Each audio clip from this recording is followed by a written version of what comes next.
Data ഫ്ലോയിലേക്ക് പോകുമ്പോൾ അവിടെ ശ്രദ്ധിക്കേണ്ട ഒരു കാര്യങ്ങൾ നമ്മൾ ഈ എക്സാമിന് ബുക്ക് ചെയ്തപ്പോൾ അവിടെ ഒരു മെയിൽ ഐ ഡിയുടെ കാര്യം നമ്മൾ മുകളിൽ സംസാരിച്ചിരുന്നു.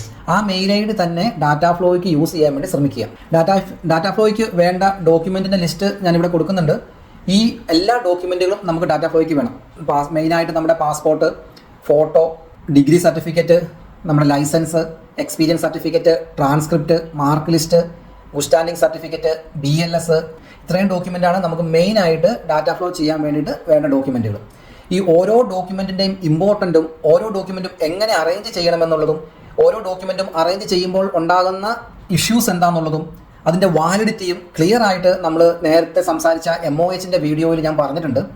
അതുകൊണ്ട് തന്നെ വീണ്ടും അതേ ഡീറ്റെയിൽസുകൾ ഞാനിവിടെ ആവർത്തിക്കുന്നില്ല. നിങ്ങൾ ഇതുവരെയും MOHൻ്റെ വീഡിയോ കാണാത്തവരുണ്ടെന്നുണ്ടെങ്കിൽ, ഈ വീഡിയോ കാണുന്നവർ MOHൻ്റെ വീഡിയോ കണ്ടിട്ടില്ല എന്നുണ്ടെങ്കിൽ നിങ്ങൾക്ക് ഡോക്യുമെൻറ്റിനെ കുറിച്ചുള്ള ഡീറ്റെയിൽസിൽ കിട്ടാൻ വേണ്ടി നിങ്ങൾ ഈ MOHൻ്റെ വീഡിയോ കാണുക.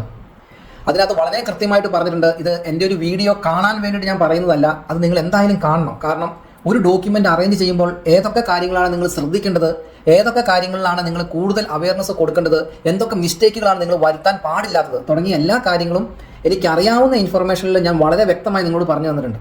അപ്പോൾ ആ വീഡിയോ കണ്ടു കഴിഞ്ഞാൽ നിങ്ങൾക്ക് മുന്നോട്ടേക്ക് ഈ ഒരു ഇത്രയും കഷ്ടപ്പെട്ട് നമ്മൾ 10-24 വയസ്സ് വരെയും പഠിച്ച് ഈ ഒരു സ്റ്റെപ്പിൽ എത്തിയിട്ട് അവിടുന്ന് നിങ്ങൾക്കൊരു ബുദ്ധിമുട്ടുണ്ടാവാണ്ട്, ഒരു നെഗറ്റീവ് ഉണ്ടാവാണ്ട് മുന്നോട്ടേക്ക് പോകാനായിട്ടുള്ള എല്ലാ ഇൻഫർമേഷനും അതിലുണ്ട്. അതുകൊണ്ട് മാത്രമാണ് ഞാനത് വീണ്ടും അത് കാണാൻ വേണ്ടി പറയുന്നത്.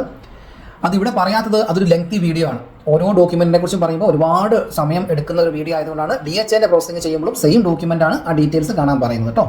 അപ്പോൾ നിങ്ങളത് കാണാത്തവരും ഉപകാരം അതുകൊണ്ട് വേണ്ടവരുണ്ടെന്നുണ്ടെങ്കിൽ, അത് ആ ഡോക്യുമെൻറ്റിനെ കുറിച്ച് കൂടുതൽ അറിയില്ലാത്തവരാണ്, ആ ഡോക്യുമെൻറ്റിനെ കുറിച്ച് കുറച്ചും കൂടി ഡീറ്റെയിൽസ് ആയിട്ട് അറിയണം എന്നുണ്ടെങ്കിൽ ഈ ഓരോ ഡോക്യുമെൻറ്റിനെ കുറിച്ചും പറഞ്ഞേക്കുന്ന വീഡിയോ കാണുക. ഡിസ്ക്രിപ്ഷനിൽ ലിങ്ക് കൊടുത്തിട്ടുണ്ട്. അങ്ങനെ നമ്മുടെ കയ്യിൽ എല്ലാ ഡോക്യുമെൻറ്റുകളും ഉണ്ട്. ഡോക്യുമെൻ്റ് എല്ലാം ക്ലിയറായി. ഇനി നമ്മൾ അടുത്ത സ്റ്റെപ്പിലേക്ക് പോവുകയാണ്. അടുത്ത സ്റ്റെപ്പ് എന്ന് പറയുന്നത് ഡാറ്റ ഫ്ലോയിൻ്റെ പ്രോസസ്സിംഗ് ആണ്. ഡാറ്റ ഫ്ലോയിൽ നമ്മൾ ചെയ്യുമ്പോൾ നമ്മൾ തുടക്കത്തിൽ പറഞ്ഞു സെയിം മെയിൽ ഐ ഡി തന്നെ ഉപയോഗിക്കുക. ഡാറ്റ ഫ്ലോയിൽ ചോദിച്ചേക്കുന്ന എല്ലാ ഡീറ്റെയിൽസും ക്ലിയർ ഡോക്യുമെൻറ്റ്, ക്ലിയർ കോപ്പി നമ്മൾ അപ്ലോഡ് ചെയ്ത് കൊടുക്കുക. അവർ ചോദിച്ചേക്കുന്ന എല്ലാ കാര്യങ്ങളും കറക്റ്റായിട്ട് ചെയ്യാൻ വേണ്ടിയിട്ട് ശ്രമിക്കുക. എല്ലാം നമ്മൾ അതുപോലെ ചെയ്യും.